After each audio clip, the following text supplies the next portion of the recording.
ಸುಮಾರಿಗೆ ಈ ಉತ್ತರ ಕರ್ನಾಟಕದಲ್ಲಿ ಎಲ್ಲೇ ಪ್ರವಾಸ ಮಾಡಲಿ ನರೇಂದ್ರ ಮೋದಿಜಿಯವ್ರ ಜೊತೆ ನಾನೇ ಅವ್ರ ಜೊತೆಲಿ ಎಸ್ಕಾಟ್ ಮಾಡ್ತಾ ಎಲ್ಲ ವಿಚಾರಗಳಲ್ಲಿ ನಾನು ಅವ್ರ ಜೊತೆಲಿ ಪ್ರಯಾಣ ಕೂಡ ಮಾಡಿದ್ದೀನಿ. ಜೊತೆಲಿ ನನಗೆ ಎಲ್ಲೇ ಕಂಡ್ರೆ ಕೂಡ ಭಾಳ ಗೌರವವಾಗಿ ಮಾತಾಡ್ದೆ. ಅಂಥವ್ರ ಹತ್ರ ನನ್ನ ವಿಶ್ವಾಸ ಕಳ್ಸ್ಕೊಳಕ್ಕೆ ನನಗೆ ಇಷ್ಟ ಇಲ್ಲ. ಅದಕ್ಕೋಸ್ಕರವಾಗಿ ನಾನೇನು ಹೇಳಿದೆ, ಪ್ರೈಮ್ ಮಿನಿಸ್ಟರ್ ಹತ್ರ ತಿಳಿಸಿ. ಅಮಿತ್ ಶಾ ಅವರು ಕೂಡ ಪಾಪ ನನಗೆ ಅನೇಕ ಬಾರಿ ರಾಮ್ಲು ಈ ಆಪ್ತೋ ಜಮೀನ್ಸಿ ಹುಟ್ಟುಕು ಆಯಸೋ ಲೀಡರ್ ಅಂದರೆ ಕೆಳಮಟ್ಟದಿಂದ ಬೆಳೆದಂಥ ಲೀಡರ್ ಅಂತೇಳಿ ಅಮಿತ್ ಶಾ ಅವರು ಹೇಳ್ತಿರ್ತಾರೆ. ಇನ್ನು ರಾಜನಾಥ್ ಸಿಂಗ್ ಅವರು ನನಗೆ ಒಂದು ರೀತಿ ಅಂದ್ರಿಗಿನ ನಮ್ಮ ಮನೇಲಿ ಯಾವ ರೀತಿ ಹಣ್ಣವ್ರು ನೋಡ್ಕೊಂತ ಆ ರೀತಿ ನಿತಿನ್ ಗಡ್ಕರಿ ಅವರು, ಪ್ರಕಾಶ್ ಜಾವಡೇಕರ್, ಸುಷ್ಮಾ ಸ್ವರಾಜ್ ಇಲ್ಲ, ಎಲ್ಲರೂ ಕೂಡ ಆಲ್ಮೋಸ್ಟ್ ನನಗೆ ಗೊತ್ತಿರೋಂಥ ಕ್ಯಾಬಿನೆಟ್ ಮಿನಿಸ್ಟರ್ಗಳಲ್ಲಿ ಹತ್ತತ್ರ ಎಲ್ಲರೂ ಕೂಡ ಬೇಕಾದಂಥವ್ರು ಇದ್ದಾರಪ್ಪ. ಅವ್ರು ಎಲ್ಲರೂ ಕೂಡ ತಿಳಿಸ್ತೀನಿ. ಯಾಕಂದ್ರೆ ನಾಳೆ ಏನಾಗುತ್ತೆ ಅಂದ್ರಿಗಿನ ಹೇಳಿದ್ದೆಲ್ಲ ಕೂಡ ಸತ್ಯ ಅನ್ಕೊಂಡು ಹೆಂಗಿರುತ್ತಂದ್ರಿಗಿನ ಯಾವತ್ತೂ ಕೂಡ ಸುಳ್ಳು ಅನ್ನಂಥದ್ದು, ಈ ಸುಳ್ಳು ಅನ್ನಂಥದ್ದು ಬಲಾಢ್ರ ಕೈಯಲ್ಲಿ ಏನಿರುತ್ತನೋ ಆ ಸುಳ್ಳು ಅನ್ನಂಥದ್ದು ಆ ಬಲಾಢ್ರ ಕೈ ಇದ್ದಂಥ ಟೈಮಲ್ಲಿ ಅದು ಸತ್ಯ ಆಗುತ್ತೆ. ಯಾವತ್ತೂ ಈ ಬಲಾಢ್ರ ಅಲ್ಲಾರ್ದಂಥವ್ರ ಕೈಯಲ್ಲಿ ಸತ್ಯ ಇದ್ರೆ ಅದು ಸತ್ಯನೇ ಸುಳ್ಳಾಗುತ್ತೆ. ಯಾವತ್ತೂ ಕೂಡ ಸತ್ಯದ ಕಡೆ ಸುಳ್ಳು ಗೆಲಿತ ತಗಲಿ, ಸತ್ಯ ಯಾವತ್ತೂ ಕೂಡ ಸೋತೋಗುತ್ತೆ. ಅಂದ್ರೆ ಸುಳ್ಳು ಯಾವತ್ತು ಗೆಲ್ಲಿತದೆ ಬಲಾಢ್ರ ಕೈಯಲ್ಲಿ ಇದ್ದಂಥ ಟೈಮಲ್ಲಿ. ಸತ್ಯ ಏನಿದೆ ಬಲಾಢ್ರ ಇಲ್ಲಾರ್ದಂಥ, ಶಕ್ತಿ ಇಲ್ಲಾರ್ದಂಥ, ಹೀನವಾದಂಥ ಜನರ ಜೊತೆ ಮತ್ತು ಸುಳ್ಳಿನ ಬಗ್ಗೆ ನಾವು ನೋಡಿದಂಥ ಟೈಮಲ್ಲಿ ಸುಳ್ಳು ಬಲಾಢ್ರ ಜೊತೆಲಿ ಇದ್ದಂಥ ಟೈಮಲ್ಲಿ ಗೆಲ್ಕೊಂತಾನೆ ಬಂದಿದೆ, ಸತ್ಯ ಯಾವತ್ತು ಕೂಡ ಸೋಲ್ಕೊಂತಾನೆ ಬಂದಿದೆ. ಬಹಳ ಉದಾಹರಣೆಗಳು ನಾವು ನೋಡಿದ್ವಿ. ಹಂಗಾಗಿ ಎಲ್ಲ ವಿಚಾರಗಳನ್ನು ನಾನು ತಿಳಿಸಿದ ನಂತರ ಕೂಡ ನಾನು ಬಹಳ ಸ್ಪಷ್ಟವಾಗಿ ಹೇಳಿದೆ, ನೋಡಿ ಸರ್, ನನಗೆ ಇವತ್ತು ನಮ್ಮ ಏನು ಸಂಘದ ಪ್ರಮುಖರಿಗೆ ಎಲ್ಲರೂ ಕೂಡ ಏನು ತಿಳಿಸ್ಬೇಕಾಯ್ತು, ಎಲ್ಲರೂ ಕೂಡ ನಾನು ಪ್ರಮುಖರಿಗೆ ಎಲ್ಲರೂ ಕೂಡ ನಾನು ತಿಳಿಸಿದ್ದೀನಿ. ನಾನು ಮತ್ತೆ ಪಾರ್ಟಿಯ ಹೈಕಮಾಂಡ್ ನಾಯಕರು ಯಾರ್ಯಾರು ತಿಳಿಸ್ಬೇಕಾಯ್ತು, ನಾನು ಯಾರ್ಯಾರು ಕಮ್ಯುನಿಕೇಷನ್ದಲ್ಲಿ ಬಂದಾರೋ ಆ ಕಮ್ಯುನಿಕೇಷನ್ ಬಂದಂಥವ್ರು ಎಲ್ಲರೂ ಕೂಡ ನಾನು ತಿಳಿಸೋಂಥ ಕೆಲಸ ಕೂಡ ನಾನು ಮಾಡಿದ್ದೀನಿ. ಅದಕ್ಕೋಸ್ಕರವಾಗಿ ನನ್ನ ರಾಜಕೀಯ ಜೀವನದ ಬಗ್ಗೆ ರಾಜ್ಯದಲ್ಲಿ ಉದ್ದಗಲಕ್ಕೆ ಕೂಡ ಪಾರ್ಟಿ ಸಂಘಟನೆ ವಿಚಾರ ಬಂದಂಥ ಟೈಮಲ್ಲಿ 2019 ಹಿಡ್ಕೊಂಡು 2008, 2009 ಸುಷ್ಮಾ ಸ್ವರಾಜ್ ಅವರು ಇಲ್ಲಿ ನಿಂತಂಥ ಟೈಮಲ್ಲಿ ಕೂಡ 9ರಲ್ಲಿ ನಿಂತಂಥ ಟೈಮಲ್ಲಿ ಕೂಡ ಭಾಳ ಕಷ್ಟಪಟ್ಟಿದ್ದೀನಿ. ಯಾಕಂದರೆ ಸುಷ್ಮಾ ಸ್ವರಾಜ್ ಅವರು ನಿಂತಂಥ ಟೈಮಲ್ಲಿ ಅವತ್ತು ನಾನು ಒಪ್ಪುತ್ತೀನಿ. ಅಂದರೆ ನಾನೇನು ಆದಿ ಬೀದಿಯಲ್ಲಿ ಹೋದಂಥ ವ್ಯಕ್ತಿಯನ್ನಲ್ಲ, ನಂದು ಪೊಲಿಟಿಕಲ್ ಫ್ಯಾಮ್ಲಿ. ನಾನು ಎಲ್ಲರೂ ಹೇಳ್ದಂತೆ ಏನು ಇದ್ದಿಲ್ಲ, ಅವನು ಏನು ಕೂಡ ಅವರು ಕೈಯಲ್ಲಿ ಏನು ಇದ್ದಿಲ್ಲ, ದಾರ್ಯಾಗ ಅಡ್ಡಾಡ್ತಿದ್ರು ಅನ್ನೋದಕ್ಕಿಂತ ಅವತ್ತಿನ ಕಾಲದಲ್ಲೇ ನಮ್ಮ ಆವತ್ತಿನ ರಾಜೀವ್ ಗಾಂಧಿ ಅವರು ನಮ್ಮ ಮಾವನವ್ರ ಹತ್ರ ಮಾತಾಡ್ತಿದ್ರು. ಬಸವರಾಜೇಶ್ವರ ನಮ್ಗೆಲ್ಲರೂ ಕೂಡ ಅವತ್ತಿನ ಕೇಂದ್ರದ ಮಂತ್ರಿಗಳಾಗಿದ್ದರು. ಅವತ್ತಿನ ಸಂದರ್ಭದಲ್ಲಿ ನನ್ನ ಸೋದರ ಮಾವರು, ಅವತ್ತು ನಮ್ಮ ರೈಲ್ವೆ ಬಾಬು ಅವರು ನನ್ನ ಅವತ್ತಿನ ಸಂದರ್ಭದಲ್ಲಿ MLA ಆಕಾಂಕ್ಷಿ ಆಗಿದ್ದರು. ಅವತ್ತಿನಿಂದ ನನ್ನ ಮಾವರು, ಸೋದರ ಮಾವರು ಬೇರೆ ಬೇರೆ ಕಾರಣಗಳಿಂದ ಅವ್ರಿಗೆ ತೊಂದರೆ ಆದ ನಂತರ ಕೂಡ ಅವತ್ತಿನಿಂದ ಕೂಡ ಪೊಲಿಟಿಕಲ್ ಫ್ಯಾಮಿಲಿ ಆಗಿ ನಾವು ಬಂದಿದ್ವಿ. ಆದರೆ ಪೊಲಿಟಿಕಲ್ ಫ್ಯಾಮಿಲಿನೇ ಅಲ್ಲ, ಯಾರೋ ಆದಿ ಬೀದಿಯಲ್ಲಿ ಹೋದಂಥ ಮಂದಿ ನಾವೆನ್ನ ಅಲ್ಲ. ನಮ್ಮ ರಕ್ತದಲ್ಲಿ ಕೂಡ ಪೊಲಿಟಿಕಲ್ ಫ್ಯಾಮಿಲಿ. ನಮ್ಮ ಮಾವೂರಿನಿಂದ ನಮ್ಮ ಅಜ್ಜಿಯವರಿಂದ ಕೂಡ ನಾವು ರಾಜಕಾರಣದಲ್ಲಿ ಮುಂದುವರಿಸ್ಕೊಂತ ಬಂದಿದ್ವಿ. ಹಂಗಾಗಿ ಎಲ್ಲೋ ಒಂದು ಕಡೆ ಇವತ್ತು ಹೇಳ್ತಾ ಇದ್ರು, ಎಲ್ಲೋ ಒಂದು ಕಡೆ ರಾಮುಲು ಅವರು 1999ರಲ್ಲಿ ನಿಂತಂಥ ಟೈಮಲ್ಲಿ ಅವತ್ತಿನ ಸಂದರ್ಭದಲ್ಲಿ ಏನೇನೋ ಘಟನೆಗಳಾಯಿತು, ಯಾರನ್ನೋ ಕಾರ್ಪೊರೇಟ್ಗಳು ಏನೋ ಹತ್ಯೆ ಆಯಿತು, ಅದು ಏನೇನೋ ಸುಳ್ಳಿನ ಮೇಲೆ ಗೋಡೆ ಕಟ್ಕೊಂತ, ಸುಳ್ಳಿನ ಮೇಲೆ ಕೋಟೆ ಕಟ್ಕೊಂತ ಬಂದಾರ. ರಾಮುಲು ಅವರ ಬಗ್ಗೆ ಇವತ್ತು ಜೀವನದಲ್ಲಿ ಅಂದ್ರೆ ಫೀಡಲ್ ಸಿಸ್ಟಮ್ ವಿರುದ್ಧ ನಾನು ಹೋರಾಟ ಮಾಡ್ಕೊಂತ ಬಂದೀನಿ.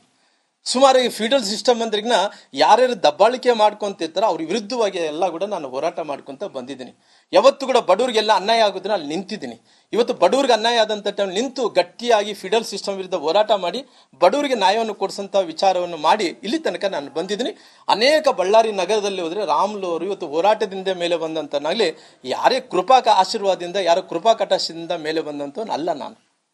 ಯಾಕಂದ್ರೆ ನಾನು ಸುಮಾರಿಗೆ ಈ ಉತ್ತರ ಕರ್ನಾಟಕದಲ್ಲಿ ಎಲ್ಲೇ ಪ್ರವಾಸ ಮಾಡಲಿ ನರೇಂದ್ರ ಮೋದಿಜಿಯವ್ರ ಜೊತೆ ನಾನೇ ಅವ್ರ ಜೊತೆಲಿ ಎಸ್ಕಾಟ್ ಮಾಡ್ತಾ ಎಲ್ಲ ವಿಚಾರಗಳಲ್ಲಿ ನಾನು ಅವ್ರ ಜೊತೆಲಿ ಪ್ರಯಾಣ ಕೂಡ ಮಾಡಿದ್ದೀನಿ.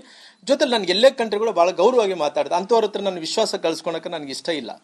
ಅದಕ್ಕೋಸ್ಕರವಾಗಿ ನಾನೇನು ಹೇಳಿದೆ, ಪ್ರೈಮ್ ಮಿನಿಸ್ಟರ್ ಹತ್ರ ತಿಳಿಸಿ. ಅಮಿತ್ ಶಾ ಅವರು ಕೂಡ ಪಾಪ ನನಗೆ ಅನೇಕ ಬಾರಿ ರಾಮ್ಲು ಈ ಆಪ್ತೋ ಜಮೀನ್ಸಿ ಹುಟ್ಟುಕು ಆಯಸೋ ಲೀಡರ್ ಅಂದರೆ ಕೆಳಮಟ್ಟದಿಂದ ಬೆಳೆದಂಥ ಲೀಡರ್ ಅಂತೇಳಿ ಅಮಿತ್ ಶಾ ಅವರು ಹೇಳ್ತಿರ್ತಾರೆ.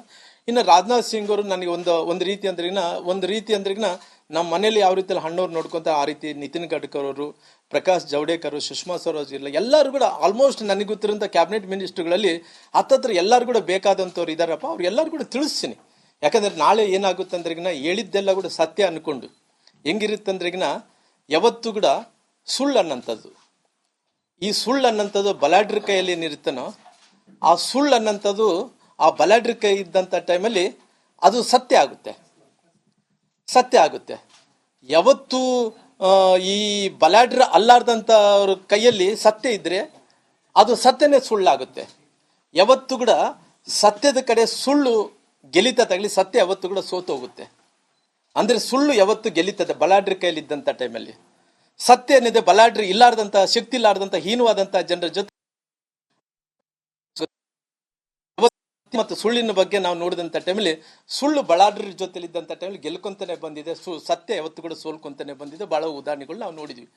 ಹಂಗಾಗಿ ಎಲ್ಲ ವಿಚಾರಗಳನ್ನ ನಾನು ತಿಳಿಸಿದ ನಂತರ ಕೂಡ ನಾನು ಬಹಳ ಸ್ಪಷ್ಟವಾಗಿ ಹೇಳಿದೆ, ನೋಡಿ ಸರ್, ನನಗೆ ಇವತ್ತು ನಮ್ಮ ಏನು ಸಂಘದ ಪ್ರಮುಖರಿಗೆ ಎಲ್ಲರೂ ಕೂಡ ಏನು ತಿಳಿಸ್ಬೇಕಾಯ್ತು, ಎಲ್ಲರೂ ಕೂಡ ನಾನು ಪ್ರಮುಖರಿಗೆ ಎಲ್ಲರೂ ಕೂಡ ನಾನು ತಿಳಿಸಿದ್ದೀನಿ.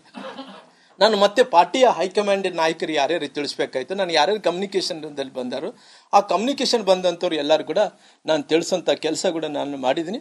ಅದಕ್ಕೋಸ್ಕರವಾಗಿ ನನ್ನ ರಾಜಕೀಯ ಜೀವನದ ಬಗ್ಗೆ ರಾಜ್ಯದಲ್ಲಿ ಉದ್ದಗಲಕ್ಕೆ ಕೂಡ ಪಾರ್ಟಿ ಸಂಘಟನೆ ವಿಚಾರ ಬಂದಂಥ ಟೈಮಲ್ಲಿ 2019 ಹಿಡ್ಕೊಂಡು 2008, 2009 ಸುಷ್ಮಾ ಸ್ವರಾಜ್ ಅವರು ಇಲ್ಲಿ ನಿಂತಂಥ ಟೈಮಲ್ಲಿ ಕೂಡ 9ರಲ್ಲಿ ನಿಂತಂಥ ಟೈಮಲ್ಲಿ ಕೂಡ ಬಹಳ ಕಷ್ಟಪಟ್ಟಿದ್ದೀನಿ. ಯಾಕಂದರೆ ಸುಷ್ಮಾ ಸ್ವರಾಜ್ ಅವರು ನಿಂತಂಥ ಟೈಮಲ್ಲಿ ಅವತ್ತು ನಾನು ಒಪ್ಪುತ್ತೀನಿ. ಅಂದರೆ ನಾನೇನು ಆದಿ ಬೀದಿಯಲ್ಲಿ ಹೋದಂಥ ವ್ಯಕ್ತಿಯನ್ನಲ್ಲ, ನಂದು ಪೊಲಿಟಿಕಲ್ ಫ್ಯಾಮ್ಲಿ. ನಾನು ಎಲ್ಲರೂ ಹೇಳ್ದಂತೆ ಏನು ಇದ್ದಿಲ್ಲ, ಅವನು ಏನು ಕೂಡ ಅವರು ಕೈಯಲ್ಲಿ ಏನು ಇದ್ದಿಲ್ಲ, ದಾರ್ಯಾಗ ಅಡ್ಡಾಡ್ತಿದ್ರು ಅನ್ನೋದಕ್ಕಿಂತ ಅವತ್ತಿನ ಕಾಲದಲ್ಲೇ ನಮ್ಮ ಆವತ್ತಿನ ರಾಜೀವ್ ಗಾಂಧಿ ಅವರು ನಮ್ಮ ಮಾವನವ್ರ ಹತ್ರ ಮಾತಾಡ್ತಿದ್ರು. ಬಸವರಾಜೇಶ್ವರ ನಮ್ಗೆಲ್ಲರೂ ಕೂಡ ಅವತ್ತಿನ ಕೇಂದ್ರದ ಮಂತ್ರಿಗಳಾಗಿದ್ದರು. ಅವತ್ತಿನ ಸಂದರ್ಭದಲ್ಲಿ ನನ್ನ ಸೋದರ ಮಾವರು, ಅವತ್ತು ನಮ್ಮ ರೈಲ್ವೆ ಬಾಬು ಅವರು ನನ್ನ ಅವತ್ತಿನ ಸಂದರ್ಭದಲ್ಲಿ MLA ಆಕಾಂಕ್ಷಿ ಆಗಿದ್ದರು. ಅವತ್ತಿನಿಂದ ನನ್ನ ಮಾವರು, ಸೋದರ ಮಾವರು ಬೇರೆ ಬೇರೆ ಕಾರಣಗಳಿಂದ ಅವ್ರಿಗೆ ತೊಂದರೆ ಆದ ನಂತರ ಕೂಡ ಅವತ್ತಿನಿಂದ ಕೂಡ ಪೊಲಿಟಿಕಲ್ ಫ್ಯಾಮಿಲಿ ಆಗಿ ನಾವು ಬಂದಿದ್ವಿ. ಆದರೆ ಪೊಲಿಟಿಕಲ್ ಫ್ಯಾಮಿಲಿನೇ ಅಲ್ಲ, ಯಾರೋ ಆದಿ ಬೀದಿಯಲ್ಲಿ ಹೋದಂಥ ಮಂದಿ ನಾವೆನ್ನ ಅಲ್ಲ. ನಮ್ಮ ರಕ್ತದಲ್ಲಿ ಕೂಡ ಪೊಲಿಟಿಕಲ್ ಫ್ಯಾಮಿಲಿ. ನಮ್ಮ ಮಾವೂರಿನಿಂದ ನಮ್ಮ ಅಜ್ಜಿಯವರಿಂದ ಕೂಡ ನಾವು ರಾಜಕಾರಣದಲ್ಲಿ ಮುಂದುವರಿಸ್ಕೊಂತ ಬಂದಿದ್ವಿ.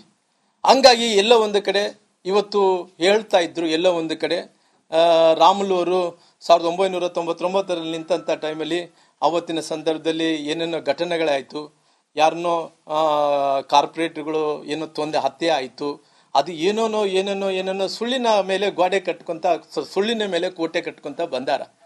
ರಾಮುಲು ಅವರ ಬಗ್ಗೆ ಇವತ್ತು ಜೀವನದಲ್ಲಿ ಅಂದ್ರೆ ಫೀಡಲ್ ಸಿಸ್ಟಮ್ ವಿರುದ್ಧ ನಾನು ಹೋರಾಟ ಮಾಡ್ಕೊಂತ ಬಂದೀನಿ. ಸುಮಾರು ಈ ಫೀಡಲ್ ಸಿಸ್ಟಮ್ ಅಂದ್ರಿಗಿನ ಯಾರ್ಯಾರು ದಬ್ಬಾಳಿಕೆ ಮಾಡ್ಕೊಂತಿರ್ತಾರೋ ಅವ್ರ ವಿರುದ್ಧವಾಗಿ ಎಲ್ಲ ಕೂಡ ನಾನು ಹೋರಾಟ ಮಾಡ್ಕೊಂತ ಬಂದಿದ್ದೀನಿ. ಯಾವತ್ತು ಕೂಡ ಬಡವ್ರಿಗೆಲ್ಲ ಅನ್ಯಾಯ ಆಗೋದನ್ನ ಅಲ್ಲಿ ನಿಂತಿದ್ದೀನಿ. ಇವತ್ತು ಬಡವ್ರಿಗೆ ಅನ್ಯಾಯ ಆದಂಥ ಟೈಮ್ ನಿಂತು ಗಟ್ಟಿಯಾಗಿ ಫೀಡಲ್ ಸಿಸ್ಟಮ್ ವಿರುದ್ಧ ಹೋರಾಟ ಮಾಡಿ ಬಡವರಿಗೆ ನ್ಯಾಯವನ್ನು ಕೊಡಿಸಂತ ವಿಚಾರವನ್ನು ಮಾಡಿ ಇಲ್ಲಿ ತನಕ ನಾನು ಬಂದಿದ್ದೀನಿ.